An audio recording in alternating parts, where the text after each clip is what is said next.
जिन आप बोल रहे हैं सेंसेशनल प्लेयर, मैं इसको अप्रिशिएशन ही लूँगा और मैं इसको कम्प्लीमेंट ही लूँगा। Thank you for this. मैं कहूँगा कि जब मेरी स्कूलिंग हुई थी, मैं पहले से ही मुझे बोला जाता था आर्मी स्कूल में कि आप बोल्ड हो, यू आर गुड। और स्कूल में भी मैं बड़े एक्सपेरिमेंट्स करता रहता था। और जब भी हम कहीं पिकनिक जाते थे, मैं बोलता था सर पिकनिक नहीं जाके हम किसी पहाड़ को चढ़े या कोई और ऐसी लोकेशन या कोई अपना जो पुराना कोई किला हो, वहाँ जाके हम इस पर रिसर्च करें और देखें कि क्या चीज़ है। ये सैर व तफरी तो होती रहती है। फिर जब मेरा एडवेंचर में शौक बढ़ा, वो था मेरा जब मैं IAS, ये जो हमारा आर्मी का एक टूर आया था छोटा सा, वो हमें ले गए थे तोस्त मैदान और उन्होंने वहाँ की वो हिस्ट्री बताई थी हमें कि यहाँ पे ऐसे थे, थोड़े पाकिस्तान के शेल्स मिले थे, पता नहीं, मुझे समझ नहीं आ रहा था, मैं छोटा था, अभी मुझे यही जहन में कंसेप्ट। लेकिन उन्होंने हमें वो ट्रैक कराया और उसमें मुझे लगा यार कितना अच्छा है। और वहाँ ट्रैक के दौरान मुझे 2 फॉरेनर्स मिले और उन्होंने मुझे बोला कि वो इजराइल से थे और उन्होंने मुझे बोला कि हम 12th के बाद बच्चे को डायरेक्टली कॉलेज नहीं भेजते हैं, हम उसको बोलते हैं आप 1 साल ब्रेक लो, आप अपने आप को जानो, आप ट्रैवल करो, आप नई जगह देखो, नए लोगों से मिलो, फिर आप डिसाइड करो कि आप करना क्या चाहते हो।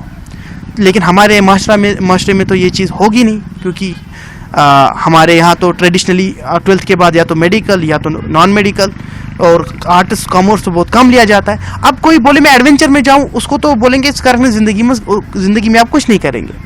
तो रही बात एडवेंचर की, तो मुझे वहाँ पे समझ आया कि चलो मैं भी एक बार होके आता हूँ, क्या पता मुझे भी अपनी ज़िंदगी में सवालात के जवाब मिले। अब एकेडमिकली की बात करें तो मेरे घर वाले स्ट्रिक्ट थे, तो मैंने CUET एक टेस्ट होता है, नेशनल लेवल टेस्ट, वो लिखा। उसमें मैंने 3 सब्जेक्ट्स में सीट हासिल की, बायोटेक्नोलॉजी, फिजिक्स और जूलॉजी। चूँकि मेरे 12th में मेडिकल प्लस मैथ्स था, तो मैं एलिजिबल था बोथ मेडिकल कोर्सेज और नॉन मेडिकल कोर्सेज के लिए, लेकिन मैंने चूज़ किया फिजिक्स। माशाल्लाह अल्लाह की करम से I have almost completed my masters, just result अभी बाकी आना है। Last I have completed the whole degree, अभी बस कुछ ही दिनों में इंशाल्लाह रिजल्ट भी डिक्लेयर हो जाएगा and I will be the master of physics student. I have done the course from the central university of Kashmir. वो एक अच्छा कोर्स था सेंट्रल यूनिवर्सिटी ऑफ कश्मीर जो प्रोवाइड करती थी, because you are not joining a college, you are directly joining university after 12th। उस चीज़ ने मुझे बड़ा मोटिवेट किया, बड़ा सिखाया। उसके बाद मेरा वो जो क्लिक था कि मैं जो उन लोगों ने मुझे बताया था उस टूर के दौरान कि 12th के बाद आप करो, तो मैं हमेशा इंटरनेट पे जब भी बैठता था मैं इन लोगों को पढ़ता रहता था, मैं देखता रहता था। जैसे माउंट एवरेस्ट के एक्सपेडिशंस होते थे, या हमारे यहाँ अपनी टीम्स जो इंडिया से गई है, आर्मी की टीम्स गई है, उन्होंने कंचनजंगा जैसे पहाड़ चढ़े हैं, या हमारा जो हॉज है हाई एल्टीट्यूड वारफेयर स्कूल, वहाँ का जो म्यूज़ियम है, वहाँ के जो इक्विपमेंट्स मुझे बड़े दिल को भा गए। तो इस रिसर्च में मुझे ये पता चला, चलो ठीक है एकेडमिकली भी मैं चलता रहूँगा, लेकिन मुझे एडवेंचर को भी साथ ले जाना चाहिए। तो अभी तक किया किस तरह से शिक्षा मेडल आपको लेने का मौका मिला, हालांकि अभी ज़िंदगी बहुत बाकी है इंशाल्लाह। ये जो आपका जो एक विजन है वो तो ये प्रेडिक्ट करता है आपकी उड़ान शायद आगे और जाने वाली है। तो किन टूर्नामेंट्स या चैंपियनशिप्स में आपने अभी तक हिस्सा ले लिया है जम्मू कश्मीर में या जम्मू कश्मीर से बाहर? अभी फॉर नाउ चूँकि मेरा थोड़ा लेट शुरू हुआ, जैसे मैंने कहा कि ऑर्थोडॉक्स फैमिली से था, घर वालों को अभी भी हमारे बांडीपोरा में ज़्यादातर लोगों को ये नहीं पता है कि स्कीइंग क्या है, वाटर स्कीइंग क्या है। जैसे हमारे कश्मीर में ज़्यादातर क्रिकेट फुटबॉल की तरफ रुझू है। तो मैंने last year all India inter university में पार्टिसिपेट करके स्लालम में गोल्ड मेडल निकाला था और जेंट स्लालम में सिल्वर मेडल निकाला था, जहाँ पे हर यूनिवर्सिटी आई थी थ्रू आउट द इंडिया जहाँ पे मैंने पार्टिसिपेट किया। उसके अलावा वाटर स्कीइंग में मैंने डिस्ट्रिक्ट चैंपियनशिप में मैंने गोल्ड मेडल निकाला और यूटी चैंपियनशिप में मैंने गोल्ड मेडल निकाला। अब रही बात आगे क्या सोच रहा हूँ मैं इस बारे में, मुझे जहाँ तक मेरा ख्याल है, मैं एडवेंचर इतना अब मेरे खून में आ गया, रग रग में आ गया। मैं जब तक सुबह रेगुलरली 40 किलोमीटर साइकिलिंग ना करूँ, मुझे लगता है कि मैंने दिन में कुछ नहीं किया। I feel very bored, like people से कि बोर हो रहे हैं। When I feel bore I go to cycling. Bore होने की तो कोई नौबत ही नहीं आनी चाहिए एक एडवेंचर लवर को। उसके अलावा इंशाल्लाह I am planning to go for mountaineering courses, because if you do something do it by heart, that's what I believe. इसमें है कि थोड़ा बहुत मुझे सपोर्ट मिलना चाहिए, but thanks to the people, मेरे जो जितने भी फॉलोइंग है अपने इंस्टाग्राम पे या फेसबुक पे या यूट्यूब पे, they support me, they love me, people getting motivated. कोई मुझे बोलता है कि मैं आपके वीडियो देख के ये चीज़ कर रहा हूँ, मुझे बड़ी दिल को सुकून मिलता है, क्योंकि मैं ऐसी कोई चीज़ प्रमोट नहीं करता हूँ जिससे हमारे माशरे में गंदगी फैले या कोई गलत नोशन आ जाए। हमेशा या तो आप मुझे साइकिलिंग करते हुए पाएंगे, या तो रनिंग करते हुए पाएंगे, या तो ऐसी चैंपियनशिप्स, या तो ऐसे इवेंट्स जो कि एक नॉर्मल इंसान नहीं करता होगा। हेल्थ रिलेटेड देखें बेनिफिट्स बहुत सारे हैं, क्योंकि इंसान को चाहिए कि लंबा जिए, बड़ा जिए। उस चीज़ को लेके ये you don't have to see कि मुझे ये करना है task, you have to make it a part of your day routine. You should be running, you should be cycling, you should be doing an physical activity. अब चूंकि हर फिलहाल तो मैं कहूँगा कि मैंने 12वीं से ही काम करना स्टार्ट कर दिया था। जब भी आई हैव नेवर, मैंने किसी काम को छोटा नहीं माना है। मैंने घर यूनिवर्सिटी में एक प्रोग्राम निकला था, अर्न वैल्यू लर्न। वहाँ पे क्लासरूम्स की सफाई करनी होती थी या बाथरूम्स की सफाई करनी होती थी, मैंने उसमें भी रजिस्ट्रेशन किया था, बट अनलकी मैं कहूँगा अपने आप को, वो स्टार्ट नहीं हो पाया। लेकिन जो मैंने इंटरनेट पे काम करा अपना, जो मैंने वीडियोस बनाए कभी कि आप कैसे एडमिशन ले सकते हो इन कोर्सेज में, या तो लोग मुझसे जुड़ते गए। तो इंटरनेट है कि यूट्यूब, फेसबुक आपको पे करता है वो छोटे छोटे अमाउंट्स। एक तो वो, दूसरा मैं अपने फादर को ज़रूर क्रेडिट देना चाहूँगा, अपने वालिद साहब को। At the and he is the support. मैं अभी भी, मुझे कभी कभार कोई परेशानी हो तो मैं उनको ही कॉल करूँगा। He is the back. अब उनको बेचारे को थोड़ा कम समझ आता है, ये I can understand, because he has not gone to school, he has not seen these kinds of things, but he make sure कि वो मुझे कभी रोकते नहीं है इन चीज़ों को करने से। इतना कह के आते कि कभी गलत नहीं करना बेटे, हमेशा लोगों की मदद करना, और हमेशा है कि दूसरों के काम आना, और है हमेशा खुद की हेल्प करना। And he mentions this every time, God helps those who helps themselves, and one of his best thing जो उन्होंने मुझे कहा है अपने वालिद साहब ने, और मेरे दादाजी, he is my lifeline, my दादाजी he always supports me। और मेरे अंकल्स भी है, वो भी पढ़े लिखे, वो ज़्यादा मुझे पढ़ाई पे बड़े डांटते थे। आज के बच्चों को कुछ बोल भी नहीं पाते, लेकिन मेरे दादा नाना, ये जो है अंकल्स, उन्होंने हमेशा मुझे, वो जो है ना, एक स्ट्रांग माहौल, एक स्ट्रिक्ट माहौल। मेरे अंकल अगर मुझे कभी गलती होती थी, वो मुझे मारते नहीं थे, वो मुझे 100 सिटअप्स बोलते थे मारने को। मैं मेरा उतना पसीना निकल जाता था, मैं बोलता था ये सजा है। क्योंकि अब पोस्ट ग्रेजुएशन भी हो गई है, सिकिंग भी, अब इसमें आप प्रोफेशनल हो रहे हैं, तो ओवरऑल कितना सेटिस्फाई आप अपने आप से? वेल, आई विल से, एक शेर याद आता है मुझे, शायद अल्लामा इकबाल जी का है, थोड़ा कम ही याद है, लेकिन वो बोलते हैं ना, झपटना पलटना, पलट कर झपटना, लहू गर्म रखने का है एक बहाना, कि परिंदों की दुनिया का दरवेश हूँ मैं, कि शाहीन बनाता नहीं आशियाना। वैसे ही मुझे लगता है, मुझे किसी चीज़ से लगाव नहीं होता है, मैं नई चीज़ों को अडॉप्ट करना चाहता हूँ। मैं देखना चाहता हूँ कि ज़िंदगी में एक इंसान कर क्या सकता है, और मैं अभी अपना एकेडमिक ख़त्म नहीं करना चाहता हूँ, बस अभी फिज़िक्स किया है तो बस physics. I would like to pursue this profession, जो आपके हाथ में अभी माइक है, मैं इसका भी लुत्फ उठाना चाहता हूँ, मैं इसको भी देखना चाहता हूँ कि ये करियर मेरे ऊपर कैसा सूट करता है। तो आखिरी बात पूछिए, अदर जो स्पोर्ट्स है उनको प्रमोट करने कितना ज़रूरी है, चाहे वो इंफ्रास्ट्रक्चर हो या बाकी जो ग्राउंड पे फैसिलिटीज़ वो अवेलेबल होनी चाहिए, ताकि आप जैसे और हमारे प्लेयर्स पैदा हो। जहाँ तक मैंने रिसर्च किया अपने कश्मीर के बारे में, हमारी जो सोसाइटी है बहुत ऊपर थी। मुझे जैसे ग्राफ मुझे दिखाई देता है, हमेशा मैंने चीज़ों को देखा है एक्सपोनेंशियल ग्रो होते होते, लेकिन हमारे कश्मीर के उल्टा केस है, हम नीचे जा रहे हैं। ये जो वाटर स्कीइंग स्पोर्ट्स है, या यहाँ के वाटर स्पोर्ट्स कहूँ, ये महाराजाओं के ज़माने से थे, जब महाराजा यहाँ पे हुकूमत करते थे, लेकिन अनफॉर्चुनेटली ये डिक्रीज होता जा रहा है, क्योंकि टर्मोइल आ गए बीच बीच में। और मैं ये कहूँगा, हमें कभी हार नहीं माननी चाहिए, और जो आपके दिमाग में कभी आता है ना, आजकल के ये जो स्नैपचैट वाले बच्चे हैं, मुझे ये स्नैप्स भेजते हैं एक दूसरे को, और लिखते हैं उसमें बोर्ड, फीलिंग बोर्ड। मुझे ये समझ नहीं आता है यार, दुनिया में इतना कुछ करने के लिए, अपनी ज़िंदगी में इतना कुछ करने के लिए, how can someone feel bore? So you should delete this word from your mind, and you should never write this again, bore. Take a book, read it. Take a newspaper, read it. Go to a religious place, pray there. Go to a physical activity place, do some physical activity. You will never feel bored. और जैसे कहा जाता है, और मैं मानता हूँ, खाली दिमाग शैतान का घर होता है। इसको आप खाली मत रखें, आप हमेशा अपने आप को बिजी रखें। और अगर आप कभी अपने आप को बिजी रखना चाहते और खाली दिमाग नहीं रखना चाहते, एडवेंचर में आइए। आप इतना टफ होंगे, जितना आपका मेंटल हेल्थ स्ट्रांग होगा, उतनी आपकी बॉडी भी स्ट्रांग होगी। मुबशर, हमसे बात करने के लिए बहुत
एजुकेशन करके।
मेरा ताल्लुक जो है वो ज़िला बांडीपुरा से है और वहाँ का एक छोटा सा गांव है जिसका नाम है हाजिन सोनावारी। वो गांव जो है माना जाता है अदीबू कलमकारों और शायरों के नाम से, लेकिन चूँकि थोड़ा बहुत पॉलिटिकल रीज़न की वजह से वो बहुत बिछड़ा हुआ इलाका है और उसमें जो हम बिछड़े हुआ मोहल्लाज है उसमें मैं उससे आया हूँ। मैं ऑर्थोडॉक्स फैमिली में पैदा हुआ हूँ और जहाँ ताल्लुक़ है मेरी स्कूलिंग तो पहले एमडी हाजी मेमोरियल पब्लिक स्कूल में हुई थी। उसके बाद वहाँ पे जब मैं उर्दू कश्मीरी लैंग्वेज में बहुत वीक था तो मैंने घर में बहाना बना के कि मुझे आर्मी स्कूल में डाल दीजिए, क्योंकि मैंने सुना था कि वहाँ पे मारते नहीं हैं, वहाँ पे स्टिक बैन है। तो उस डर के हिसाब से फिर मैंने क्या किया काम, मैंने घर में दादाजी को यूज़ करके दादी को यूज़ करके मैंने घर वालों को बोला मैं वहीं जाऊंगा। और वहाँ की फ़ी भी बड़ी मिनिमल थी क्योंकि आर्मी स्पॉन्सर्ड था, सद्भावना से फंड्स मिलते थे स्कूल को। तो फिर मेरी स्कूलिंग असल में मेरी आर्मी गुड स्कूल से हुई है 8वीं तक, और उस स्कूल ने मुझे बहुत कुछ दिया। उसी ने मुझे ये एक्सपोजर दिया कि मैं एडवेंचर में आऊँ। आप बोलेंगे कैसे? हमारे स्कूल में एक दफ़ा जब मैं 6th क्लास में था तो हमें गुलमर्ग के लिए ले गए थे 10 दिनों के लिए स्कीइंग के लिए। तो तब से मेरे जहन में था कि मुझे स्कीइंग करनी थी क्योंकि मेरी बैलेंस बहुत अच्छी बन रही थी स्कीइंग पे। 10 दिन के कोर्स में आप बस बैलेंस सीखते हैं और स्लोप पे आके रुकना सीखते हैं।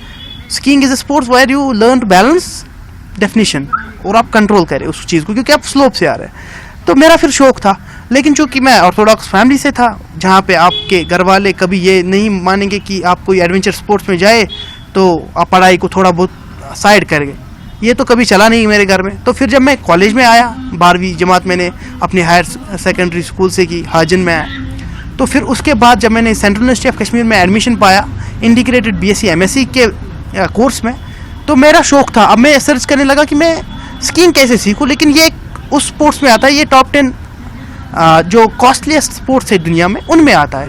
बड़ा इस पे पैसा खर्च होता है। चूँकि मेरे पास पैसे नहीं थे, घर वालों को जाके मैं पूछता पैसे, वो देते नहीं थे।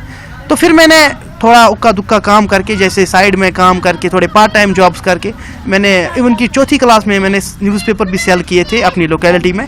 लेकिन उसके बाद अल्लाह का शुक्र है कि ये हमारा इंटरनेट का एज आ गया, तो मैंने यूट्यूब पे भी वीडियोस अपलोड करना स्टार्ट कर दिया अपने छोटे स्मार्टफोन से, और फेसबुक पे भी।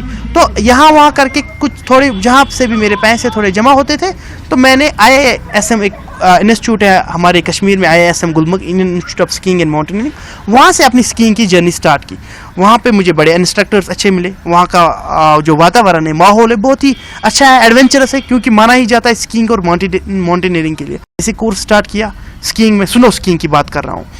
और वहाँ पे जो बेसिक कोर्स में वहाँ पे फैसिलिटेट किए जाते हैं फर्स्ट 3 पोजीशंस, टेक्निक और स्लालम में। तो मेरा फर्स्ट रैंक आया था उसमें। फिर मैंने इंटरमीडिएट नेक्स्ट ईयर किया और वहाँ पे फ़ी मिनिमल है। मैं पूरे साल सेविंग्स करके और 1 साल गया लास्ट ईयर। फिर लास्ट ईयर मैंने एडवांस कोर्स कंप्लीट करके इंशाल्लाह इस बार मैं MOI करने जा रहा हूँ, मेथड्स ऑफ इंस्ट्रक्शन।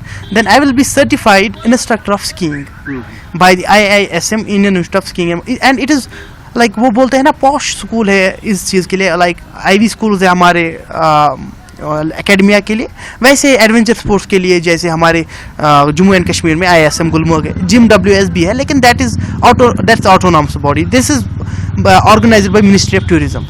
उसके अलावा अगर हम बात करें वाटर स्कीइंग के दौर, वो भी वही कंडक्ट कराती है IISM गुलमर्ग, और मैं पिछले 3 साल से उनके साथ जुड़ा हूँ। वहाँ का माहौल समझ आता है, और वहाँ के इंस्ट्रक्शन जो है वहाँ के इंस्ट्रक्टर थे बहुत ही अच्छा सिखाते हैं। और अल्लाह ताला ने हमें जो इस कश्मीर को नवाजा है वाटर बॉडीज से, डल लेक है या हमारी मानसबल लेक है, डीपेस्ट लेक ऑफ कहा जाता है एशिया का, और या वुलर लेक है। चलो वुलर लेक तो उतना बड़ा है कि वहाँ पे हम ये एक्टिविटीज़ अभी नहीं करते हैं, लेकिन मानसबल लेक और स्पेशली डल लेक यहाँ का फ्लो अच्छा रहता है। बस हमें थोड़ा